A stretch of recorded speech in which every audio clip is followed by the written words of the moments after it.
नाम मेरे पास आ चुके हैं, खुद सच बता दें, मजीद शर्मिंदगी से बच जाएं। जो इलेक्शन कमीशन है इनको फैसला करने दे, ये सारी चीजें इनके सामने है। 3 मार्च को आपको सब नजर आएगा कि कौन किसके साथ। हकीकी शेर हो, आओ मैदान लगाओ, भागने नहीं देंगे इन्हें।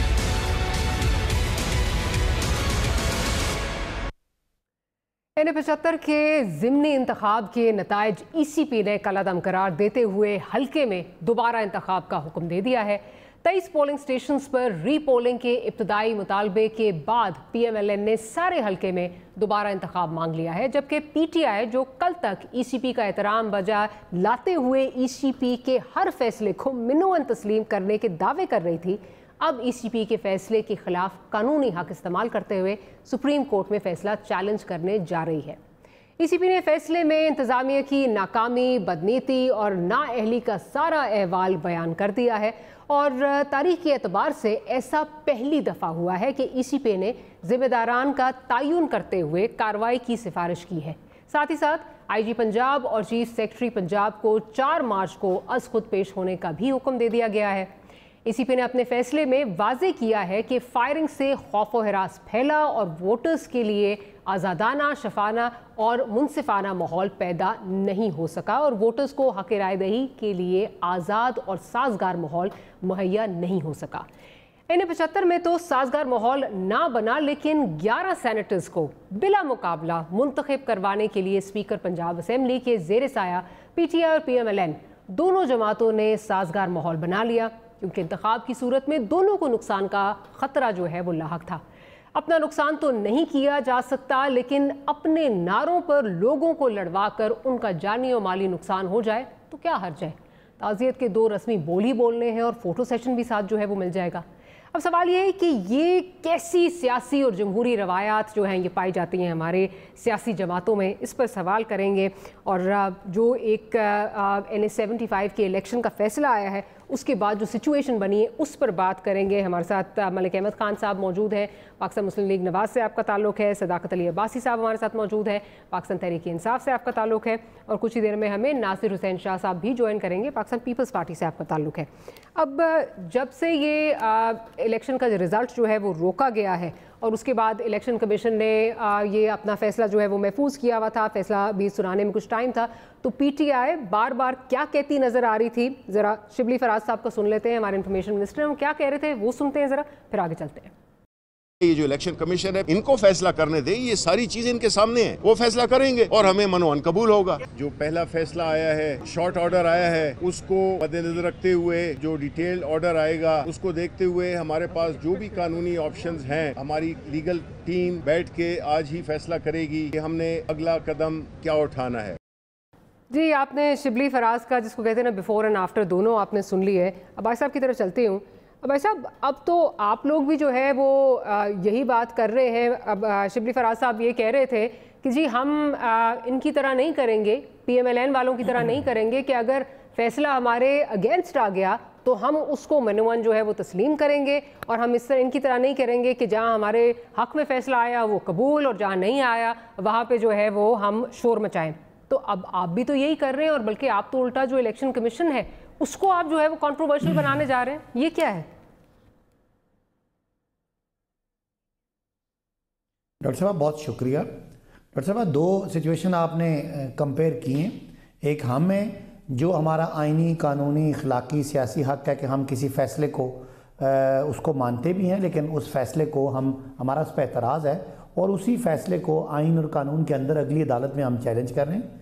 दूसरी तरफ वो लोग हैं जो एक इदारा है, जब इसने ये वाला फ़ैसला दिया तो उसको सलाम पेश किया, जब परवेज़ रशीद के कागजात रिजेक्ट किए तो कहा ये इसके पीछे कोई और है। इससे पहले आला तरीन अदलिया के बारे में ये बुग़्ज़ से भरे हुए हैं, इनके फैसलों को मैं नहीं मानता, तुम्हें किसने हक़ दिया है कि मेरे असासे मेरी दौलत से ज़्यादा हैं, तो तुम मुझे पूछो मुझे क्यों निकाला। तो उस पैराए में ये बात की है। हम समझते हैं कि ये जो इलेक्शन कमीशन का फ़ैसला है, इसमें रात को 4:30 बजे दोनों पार्टियां इस बात पे एग्री थी कि 337 जो पोलिंग स्टेशन है वहाँ पे तो रिज़ल्ट ठीक है, 20 पे इनका ख्याल था गलत है, हमारा ख्याल था नहीं गलत, लेकिन बाद में जब हक़ाइक़ सामने आए तो हमने भी कहा 20 पे रीपोल करवा दें। तो ये रीपोल करा देना एकदम से इतने पूरे हल्के में हमारा ख्याल है ये मुनासिब नहीं है। एक माहौल बनाया गया, एक दबाव क्रिएट किया गया, तो हम समझते हैं कि हम इससे बड़े फोरम पे जाके इसको चैलेंज करेंगे। लेकिन इसके बावजूद कभी आपको मुझे क्यों निकाला वाली आवाज़ें पीटीआई से नहीं आएंगी, इन जजेस के इख्तियारात के बारे में नहीं आएगी, हद तक अमेज़ रवैये के बारे में नहीं आएगी। आइन में, कानून में हमारा राइट है कि हम फैसले को अगर चैलेंज करेंगे तो हाईएस्ट फोरम पे करेंगे, लेकिन कभी फैसलों का और फैसले करने वालों की तस्दीक नहीं करेंगे। जो अभी मरियम नवाज साहिबा ने इसी इलेक्शन कमीशन की इन 2 फैसलों में की है, एक में उनको पसंद आया और एक में उनको नहीं आया। अब दूसरी बात ये कि एक जो ये मफरूज़ा है कि हमारा सारा कुछ गलत है, हम रियासत की ताकत इस्तेमाल कर रहे हैं, तो वही हुकूमत, वही बुजदार साहब, वही चीफ सेक्रेटरी, वही आईजी, वहाँ से 15 किलोमीटर दूर वजीराबाद है, वहाँ नून लीग जीती है तो सब ठीक है, नौशहरा में जीती है तो सब ठीक है। लेकिन अब ऐसा मुझे ना ये आप लोगों के माजरत के साथ एक तो आप लोग भी जो है वो कंट्रोवर्सी नहीं, लेकिन आप भी यही कर रहे हैं ना, कंट्रोवर्सी तो आप लोग भी क्रिएट कर रहे हैं ना, कंट्रोवर्सी तो आप भी क्रिएट कर रहे हैं। आप अब ये आपके लोग, सर मैं गुजारिश तो सुन लेना सर, भाई साहब गुजारिश सुन लीजिए, पहले पूरी गुजारिश सुन लीजिए। आप लोग ये कह रहे हैं कि जो मरियम साहिबा ने बात की है वो that tantamounts to putting pressure on the election commission. आप ये कह रहे हैं कि वो इलेक्शन कमीशन पे वो जो हावी हो रही हैं, इस पे उन्होंने जो है ये फैसला दिया है। एक बात ये, दूसरी बात ये, आप जहाँ वजीराबाद के इलेक्शन की बात कर रहे हैं तो मुझे ये बताइए कि जो PMLN जो सवालात उठा रही थी वो अपनी जगह, जो इलेक्शन कमीशन की प्रेस रिलीज है, आप लोग पता नहीं आप सारे लोग उसको इग्नोर क्यों कर रहे हैं। मेरे सामने भी जो फैसले आए हो पढ़े हुए, बार बार अगर आप कहेंगे तो बार बार पढ़ के सुना दूंगी। ये इन्होंने नहीं कहा, जो चीफ सेक्रेटरी साहब और जो IG साहब बुलाए गए हैं वो इलेक्शन कमीशन बुला रहा है। अगर ये जो बात की जा रही है कि जी RPO गुजरावाला को चेंज किया जाए, कमिश्नर गुजरावाला को चेंज किया जाए और उनको उस डिस्ट्रिक्ट में भी जो है वो डिवीजन में वो ना रहे, फिर deputy commissioner Sialkot, DPO Sialkot, AC Daska, DSP समरियाल, DSP Daska, ठीक है, ये किसी इलेक्शन ड्यूटी में जो है वो नहीं अपॉइंट होंगे। और फिर वो जो विर्क साहब हैं उनका तो कुछ समझ ही नहीं आ रही। आप इलेक्शन स्केड्यूल अनाउंस हो जाता है तो जुल्फ़िकार विर्क साहब अपॉइंट हो जाते हैं, और साथ ही साथ जब इलेक्शन कमीशन इस पर अपना एतराज़ात उठाता है कि आपने उनको क्यों अपॉइंट किया है, तो आप लोग एक नई समरी बना के उनमें जुल्फ़िकार विर्क की जगह जुल्फ़िकार अली लिख देते हैं कि ये कोई नया जो है वो बंदा आ गया। तो ये क्या है फिर, ये what is all of this? देखिए ये सारी बातें, मेरा पॉइंट ये है कि अगर सारी बातें इलेक्शन कमीशन ने इन पर क्वेश्चन रेज किया तो उनका ये हक है और जो भी इदारे हैं उनका जवाब देंगे। मैं पूछना चाहता हूं कि यही इंतजामिया, यही हुकूमत, यही माइंडसेट साथ वाले दूसरे हल्के में वहां के इलेक्शन कमीशन से पूछे ना सर। पॉइंट ये था कि ये नैरेटिव बनाते हैं, ये बयानियां बनाते हैं।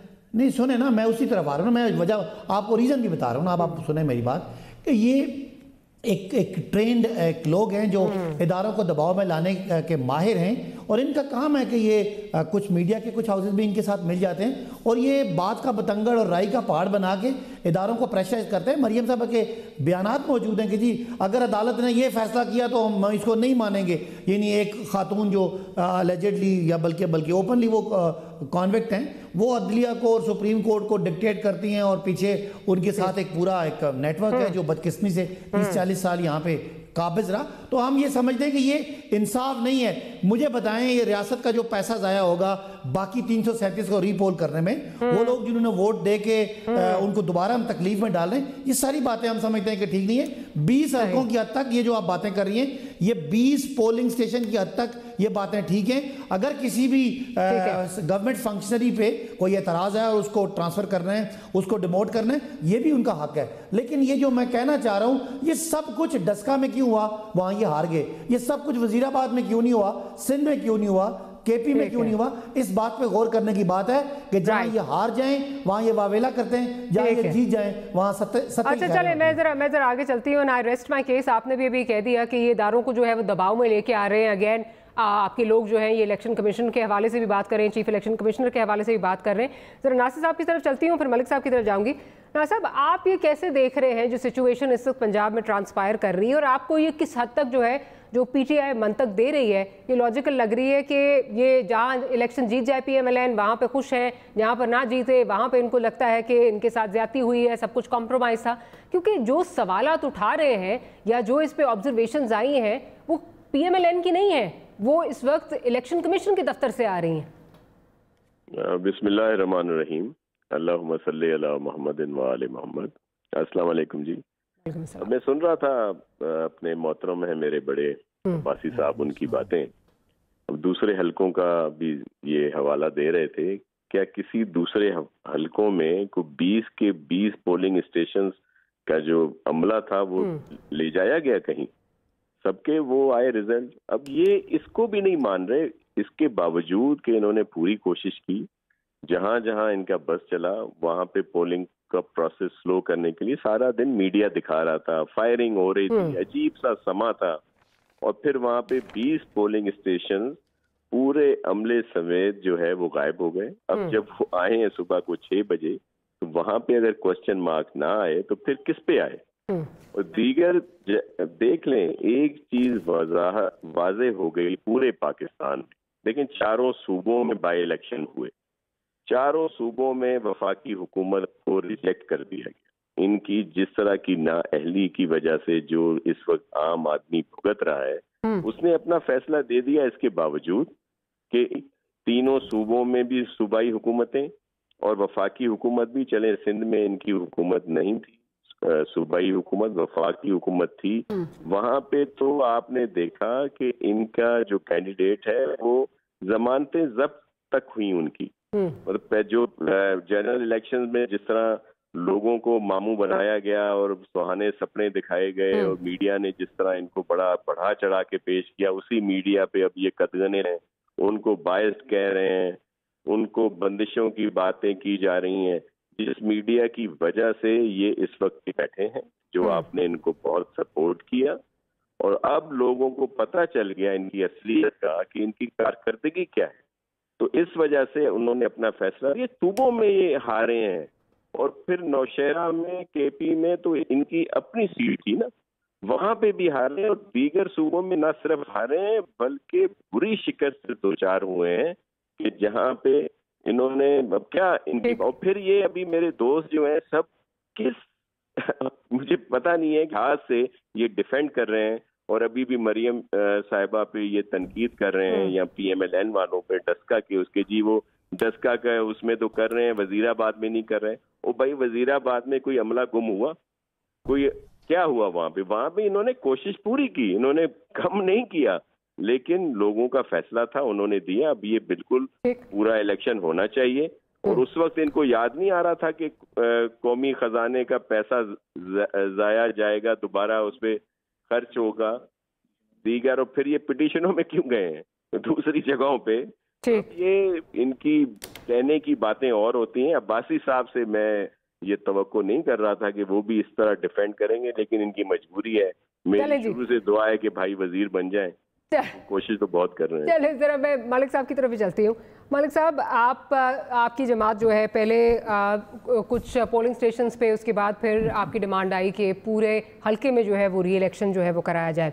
अब इस पे इलेक्शन कमीशन ने फैसला दे दिया है, री इलेक्शन होने जा रहा है। सवाल ये, एनवायरनमेंट भी उसी तरह चार्ज होगी, पहले से शायद ज़्यादा चार्ज हो, उसके अलावा सिस्टम भी वही है सारा। आप किस तरह जो है वो एक्सपेक्ट कर रहे हैं कि नताइज जो है वो मुख्तलिफ होंगे, या फिर जो भी नताइज आएंगे आपको कबूल होंगे?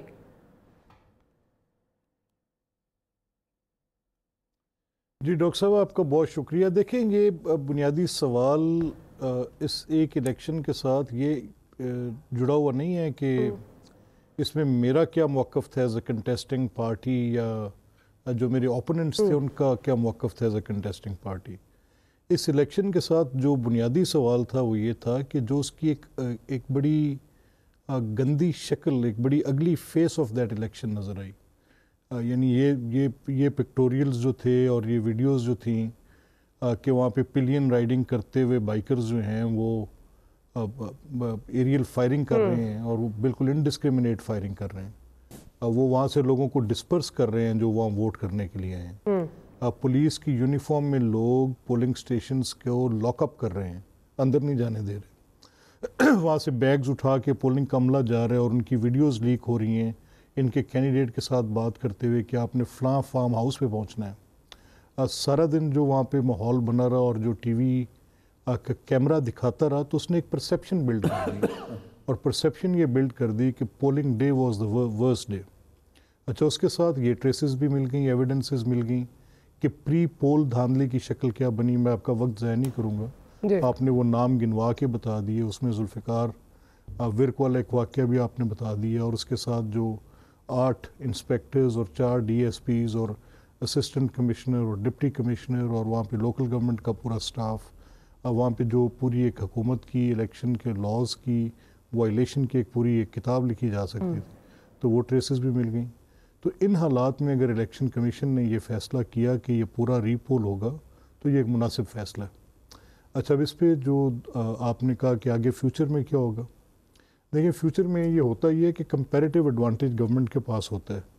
गवर्नमेंट क्या करती है नॉर्मली कि पिछले इलेक्शंस में हमारे जो सैयद ज़ाहिर शाह साहब, अल्लाह उनको करवट करवट जन्नत नसीब करे, बड़े भले आदमी थे, बड़े अपराइट पॉलिटिशियन थे, सारी ज़िंदगी बड़ी ग्रेसफुली गुजारी उन्होंने। उनका एक जो मार्जिन था वोट्स का, वो 40 से 45 हज़ार के करीब उनकी मार्जिन थी। अच्छा, अब ये PTI की पॉलिटिकल पार्टी ने वो मार्जिन कवर नहीं किया था। ये गवर्नमेंट के कंपैरेटिव एडवांटेज होता है ऑनेस्टली स्पीकिंग, जिसमें आपके पास डेवलपमेंट फंड्स होते हैं, जिसमें आपके पास ट्रांसफ़र पोस्टिंग होती है, जिसमें आप लोगों के मसाइल हल कर सकते हैं, लोगों की मदद कर सकते हैं, और टू सर्टेन एक्सटेंट आपका पुलिस और एडमिनिस्ट्रेशन पे भी कंट्रोल होते हैं, पीपल लुक टूवर्ड्स यू। तो नॉर्मली गवर्नमेंट्स ये गैप कवर करती हैं, और एक तारीख़ी एतबार से ये तासुर भी रहा है कि जिसकी हुकूमत होती है वो नॉर्मली बाई इलेक्शन जीतता है। अच्छा, अब ये क्योंकि कंटेस्ट इसलिए इस तरह का बन गया कि ये एक स्ट्रॉन्ग बेस था PMLN का, और यहाँ पर तारीख़ी एतबार से आज तक इसकी डेमोग्राफी भी ये सजेस्ट करती है कॉन्स्टिट्यूंसी की कि ये कभी PMLN ने लूज़ नहीं की। वन वे और अदर यहाँ पे कैंडिडेट भी अगर कुछ चेंज हुए हैं, ये हल्के की हैयत भी तब्दील हुई है, तो डस्का प्रीडोमिनेंटली मुस्लिम लीग नून का एक बड़ा स्ट्रॉन्ग होल्ड है। तो यहाँ पर जो अब ये गवर्नमेंट ने इस इलेक्शन को, इससे ज़्यादा मुनासिब ये होता है कि ये इज़्ज़त से हार जाते और रिस्पेक्टफुली डिफीट हो जाती है। इलेक्शन है, इलेक्शन में जो आपका करेक्टर होता है वो मैटर करता है कि हाउ यू कंडक्टेड दैट। जीत बेमायनी चीज़ है कि आप जीत गए या हार गए। हमने ऐसे ऐसे पॉलिटिशियंस भी देखे हैं जो अब बड़ी ग्रेसफुली इलेक्शन हार जाते हैं और जीतने वाले से बहुत ज़्यादा मोतबर होते हैं, इसमें कोई शक नहीं है। लेकिन ये जितनी एम्बेरसमेंट पूरी PTI की इस गवर्नमेंट के ऊपर, ये कुछ भी कहते रहें, ये फिंगर पॉइंट करते रहें, जैसे मर्जी कहते रहें, लेकिन हार्ड फैक्ट्स डॉक्टर साहब हार्ड फैक्ट्स हैं। और इस पे इलेक्शन कमीशन का ये फैसला, क्योंकि इलेक्शन जो है ये नॉर्मली एक तासुब का नाम, एक परसेप्शन का नाम होता है कि कंड्यूसिव एनवायरनमेंट है जिसमें वोटर फ्रीली एक लेवल प्लेइंग फील्ड के अंदर आके वोट पोल कर। और हालांकि हम सब जानते हैं कि गवर्नमेंट एक कंपैरेटिव एडवांटेज पे होती है और एक लॉपसाइडेडनेस भी होती है, और उसमें लेवल प्लेइंग फील्ड ना भी हो तो लोग कॉम्प्रोमाइज़ कर लेते हैं, अपनी सपोर्ट बेस के साथ चले जाते हैं। लेकिन इतना विजिबल, इतना ब्लेटेंट, इतना नेकेड, इस हद तक आपने एक बुरे तरीके से लग ऐसे रहा था गालिबन पोलिंग वाले दिन कि वहाँ पर शायद कोई कबाइल की आपस में एक जंग चल रही है। इस तरह की वहाँ पे एक सूरत हाल थी। वहाँ पे चारों तरफ लाशें गिर रही हैं, 8-8 लोग ज़ख्मी हो रहे हैं हर पोलिंग स्टेशन पे। एक डेफिनेटली इलेक्शन में एक चार्ज एनवायरनमेंट होती है, कोई शक नहीं है, लेकिन उसके साथ कुछ रिस्ट्रेंट भी होता है। वो गवर्नमेंट का रिस्ट्रेंट होता है जो कि अगर गवर्नमेंट जो है वो, लेकिन विद ऑल ड्यू रिस्पेक्ट मालिक साहब, ये मेरा ख्याल है कि जो अनफॉर्चुनेटली पार्टी है, I am playing the devil's advocate, लेकिन अनफॉर्चुनेटली कोई पहली दफ़ा नहीं हुआ, बहुत ही अनफॉर्चुनेट है। लेकिन आप सब ने, तमाम सियासी जमातों ने, पहले आपका और पीपल्स पार्टी का टकरा होता था, आप लोगों ने इस तरह का माहौल जो है वो बनाया, फिर अब इनके साथ जो है वो बन गया कि इतना चार्ज होता है कि इलेक्शन में ये चीज़ एक टाइम पे तो मामूल की बात हुआ करती थी कि इस तरह की चीज़ें हो जाएं, इलेक्शन में फायरिंग हो गई, इलेक्शन में जो है वो लाशें गिर गई। ये इसका जी नहीं डॉक्टर साहब, नहीं, देखिए मैं आपको बताता हूँ, इस इलेक्शन में आपको एक 1988 थोड़ा पीछे लेके आपको मैं जाता हूँ। एक बड़ा ही लाहौर जैसे ये एक इलेक्शन एक शक्ल इख्तियार कर गया था कंटेस्ट की। लाहौर में एक इलेक्शन कंटेस्ट हुआ था जिसमें 1988-90 का इलेक्शन था, जिसमें मोहतरमा शहीद की वफाक में हुकूमत होती थी और मियाँ साहब की पंजाब के अंदर हुकूमत होती थी। तो उस इलेक्शन कैंपेन में मुस्तफ़ा खर साहब उस इलेक्शन कैंपेन को, ये हमारे काने का हल्का था, ये असगर बुर्की साहब, समीना खालिद साहिबा के जो बुज़ुर्गों में थे, उनका इलेक्शन वो, और वहाँ पे उनके मुकाबले में, इफ़ यू रिमेंबर दैट। तो उसमें क्या होता था कि उसमें आप कैंपेनिंग एग्रेसिव करते थे, उसमें आप अपनी पॉलिटिकल पोजीशंस एग्रेसिव लेते थे, लेकिन एक रिस्ट्रेंट साथ साथ जारी रहता था, उसमें कोई शक नहीं। उसमें एक सियासी रख रखाव रहता था, एक अदब लिहाज रहता था। मुझे मेरा ख्याल है 80s की पॉलिटिक्स में तो मेरा ख्याल है ना ही जाए, 80s की पॉलिटिक्स में ना ही जाए, उसमें क्या क्या बीबी के साथ होता रहा वो भी हमें सबको याद है। उसके बाद दूर नहीं जाते, 2015 में बाई इलेक्शन सिंध में हुए, वहां पे किस तरह लाशें गिरी वो भी हमारे सबके सामने। ये आप इस पे you can't pin it on the government. मुझे एक छोटी सी ब्रेक लेनी है, ब्रेक के बाद हाजिर होते हैं तो गुफ्तगू को यहीं से कंटिन्यू करेंगे।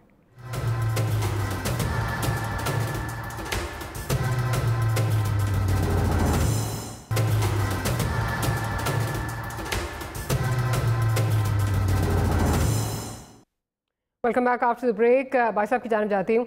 अब भाई साहब, एक सवाल जो सब पूछ रहे हैं और जवाब उसका नहीं मिल रहा, इलेक्शन कमीशन ने इतने ज़्यादा सवालिया निशान उठा दिए हैं तमाम अफसरान पर, ये तक कह दिया कि ना सिर्फ इनको सस्पेंड किया जाए इनको, बल्कि किसी इलेक्शन ड्यूटी में ये अपॉइंट नहीं होंगे।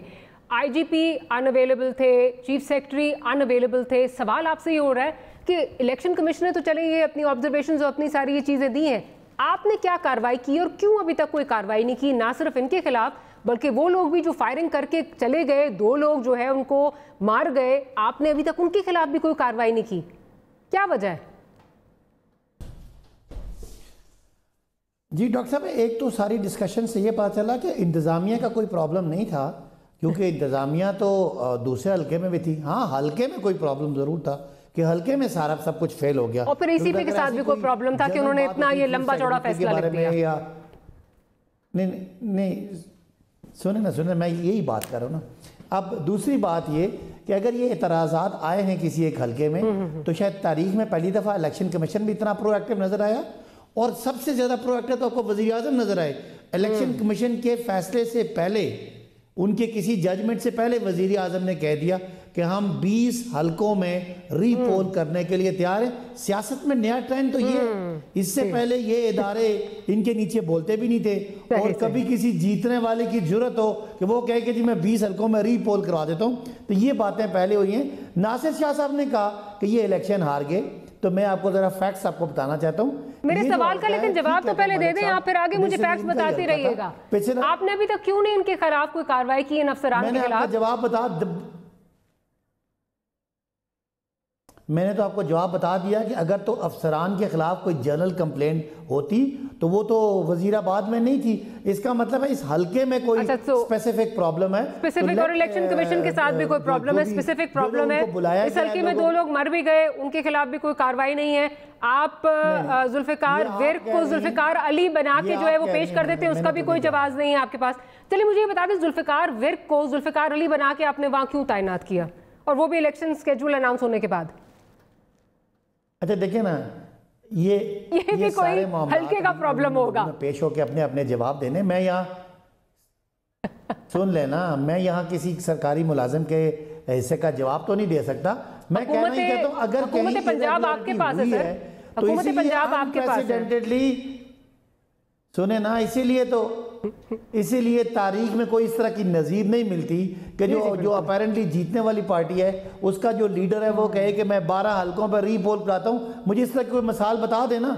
और ये जो मलिक साहब बता रहे हैं कि एकदम से पंजाब गैर महफूज हो गया है और इलेक्शन गैर महफूज हो गए, फिर मैं वो बातें करूंगा तो बात कहीं और तक चली जाएगी कि इस सारे इलेक्शन को, इस सारे माहौल को पलूट किसने किया पिछले 30-35 साल, इदारों को किसने खराब किया। ये राना सनाउल्लाह साहब वहाँ पे वो जो कातिल साथ लेके क्यों फिरते रहे, जब इनको गाड़ियों को रोका तो इन्होंने, और वो तारड़ साहब ने इतने ड्रामे किए।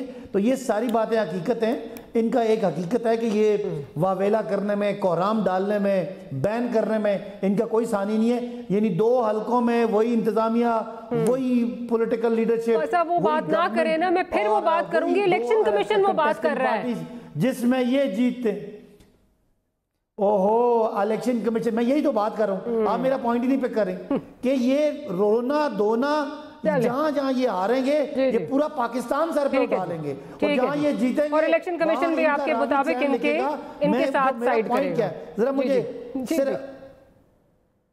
नहीं, साइड नहीं करेगा ये मैं नहीं कह रहा। हर जितना इदारा है उनको ये दबाव डालते हैं। ये पूरा एक इनका पूरा एक नेटवर्क है कि ये राई का पहाड़ बनाना जानते हैं। मैं आपको बार बार एक बात रिपीट कर रहा हूं कि दोनों एक ही जगह पे, एक ही हल्के में, एक ही। चलिए भाई साहब, आपका पॉइंट आ गया। मैं भी बार बार आपको यही बात रिपीट कर रही हूँ कि पीएमएलएन अगर कर रही होती तो मैं कान ना धरती। ईसीपी इतना लंबी चौड़ी चार्जशीट दे रही है और पंजाब हुकूमत और फेडरल गवर्नमेंट जो आप कह रहे हैं कि इस वक्त असूली सियासत कर रहे हैं, तो वो उनसे पूछ भी नहीं रहे। जो लोग मार के लोग चले गए उनका भी कोई नहीं पूछ रहा क्या है क्या नहीं है, क्या फर्क पड़ता है। हमने सबने फोटो सेशन करा लिए, अब क्या फर्क पड़ता है। नहीं, जो मार के चले गए उन पे केसेस है। राना सनाउल्लाह साहब ने उनके वो 7 बंदे का जो भी अलेजेड जिसके पास एक्यूज है उस पे केस बन गया, वो बंदा अरेस्ट हो गया। भाई साहब, असजद मल्ली साहब कह रहे हैं जिस बंदे ने हमारे बंदे पे जो है वो हमारे बंदे को मारा है उसकी तस्वीरें राना सनाउल्लाह के साहब हैं, राना सनाउल्लाह साहब के साथ हैं, कम से कम उसी को पकड़ लें। खैर चले, मैं पता नहीं क्या मंतक है यहाँ पे इदारे भी कॉम्प्रोमाइज हो गए हैं, बकौल आपके इदारे भी प्रेशराइज हो गए हैं और आप कह रहे हैं ये राय का पहाड़ पीएमएलएन ने बनाया है, लेकिन इलेक्शन कमीशन कुछ और कह रहा है। जो कहा जा रहा है इस वक्त, इस वक्त इख्तलाफ उठाया जा रहा है फैसले के बाद, उसको जोड़ा जा रहा है जो मरियम साहिबा ने बात की है कुछ देर पहले।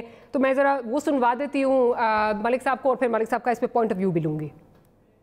जो लोग ये कह रहे हैं ना ये लोकल सतह की धांधली हुई थी, इसमें लोकल पीटीआई इन्वॉल्व है, इसमें लोकल एडमिनिस्ट्रेशन इन्वॉल्व है, इसमें एजेंसीज इन्वॉल्व थी जो इमरान खान वोट चोर के नीचे आती हैं और वो हाईएस्ट ऑफिस से जिस पे इमरान खान कब्जा करके बैठा हुआ है वहां से ऑर्डर्स और इंस्ट्रक्शंस के बगैर एक सुई भी नहीं हिल सकती। वो नाम मेरे पास आ चुके हैं, ये खुद सच बता दें, मजीद शर्मिंदगी से बच जाएं, वरना वो हकायक मुझे अवाम के सामने लाना पड़ेंगे। अगर ये चीजें एक्सपोज न की तो ये मैं कर दूंगी।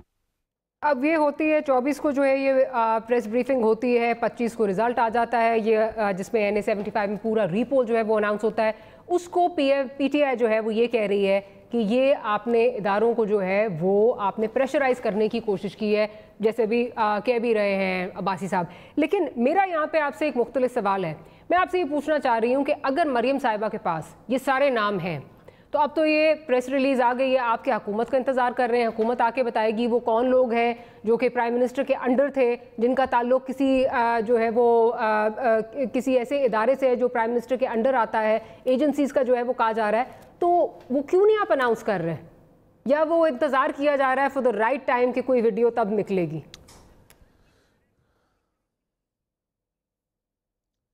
अच्छा देखिए डॉक्टर साहब, एक तो ये बात तो तय है कि आपने इस इलेक्शन पे जो ये तो बहस ही नहीं रहेगी ना कि इसमें मुदाखलत थी कि नहीं थी। अच्छा, मुदाखलत की शक्ल क्या थी और वो कैसे थी, ये तो ऑब्वियसली एक प्रोसीडिंग्स आपके सामने इलेक्शन कमीशन ने वो सारी ख़त्म कर दी और एक नया एक स्केड्यूल दे दिया जिसके ख़िलाफ़ तहरीक इंसाफ जो है वो कोई चैलेंज करने की मैंने आई न्यूज़ सुनी है कि वो हाई कोर्ट में जा रही हैं। तो ये एक मामला कि इसमें मुदाखलत थी, उसकी बुनियाद पर चीफ सेक्रेटरी को तलब किया गया है, आईजी को तलब किया गया है और इलेक्शन कमीशन किसी एविडेंस पे उनसे वो सवाल उठाएगी कि ये क्या आपकी पूरी जो कार्रवाई थी वो क्या थी। इसी पर उनको उन अफसरान को सस्पेंड किया गया है जिसमें आरपीओ और कमिश्नर लेवल के लोग हैं, डिप्टी कमिश्नर्स हैं, असिस्टेंट कमिश्नर्स हैं।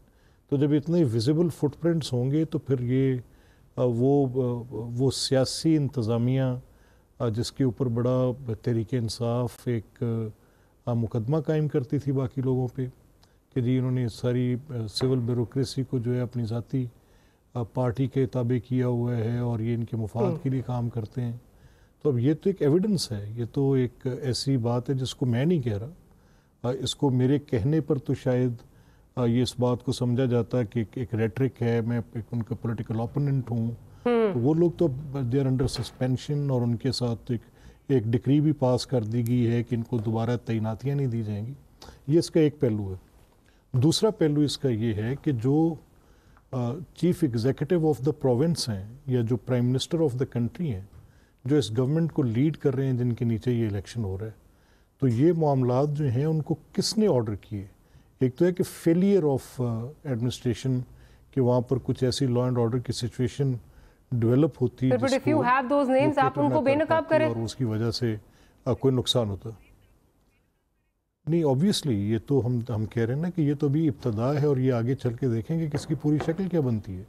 हमारा मुकदमा कोई वो एक किसी ACS या किसी एक DC या किसी कमिश्नर के ख़िलाफ़ थोड़ी है। हमारा मुकदमा तो इमरान खान के और उनकी वफाकी और सूबाई हुकूमत के ख़िलाफ़ है।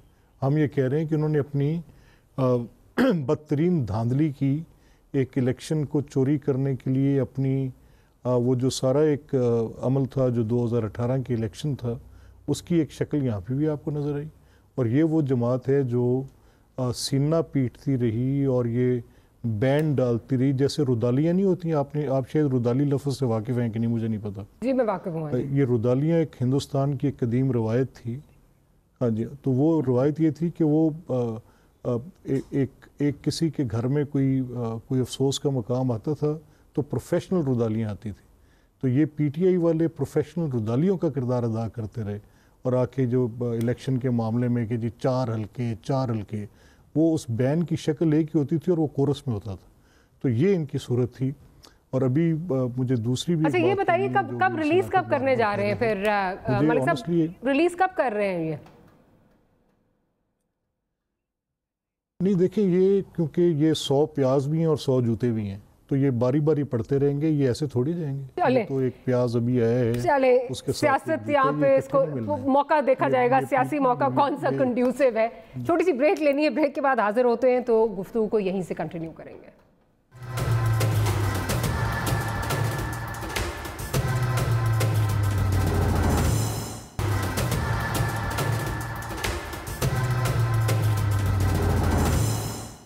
Welcome back after the break. बार साहब की जानना चाहूँगी।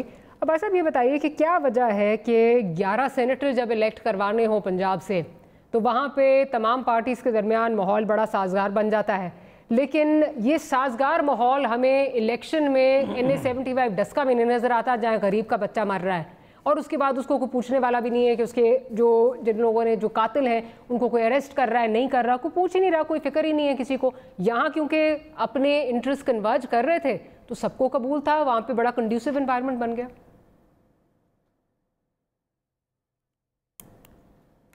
डॉक्टर साहब, अभी मलिक अहमद साहब ने जो बात की बड़ी इंटरेस्टिंग बात है इनकी कि इन्होंने एक बात हुई और जो वाक़यात हुए वो सबके सामने हैं और ये 21वीं सदी का 21वां साल है, यहाँ वाक़यात छुपते नहीं हैं। अगर कहीं पे, मैं तो समझता हूँ ये इलेक्शन कमीशन का फेलियर था, क्योंकि इदारे पुलिस है या इंतजामिया वो इलेक्शन कमीशन के ताबे हो जाती है जब किसी इलाके में इलेक्शन होता है, और जो उसकी खामियां सामने आई वो जो करेक्टिव मेजर्स करें वो नहीं उठा रहे। तो क्या आपने पूछा कि फोन क्यों नहीं उठा रहे? नहीं है तो प्रोविंशियल गवर्नमेंट के अंडर ना, आप इलेक्शन कमीशन को पता नहीं किस तरह वजह कर रहे हैं। नहीं आपने वैसे पूछा चीफ सेक्रेटरी से, वो क्यों अनअवेलेबल थे? IG पंजाब से क्यों नहीं वो फोन उठा रहे? मैं उस पे आता हूं,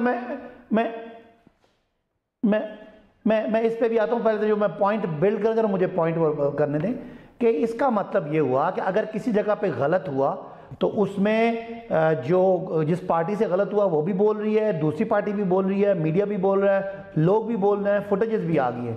यहाँ इनसे 2018 के इलेक्शन में जो धांधली का इन्होंने एक मीनार खड़ा किया वो धड़ाम से गिर जाता है। लोगों को आप बेवकूफ़ नहीं बना सकते।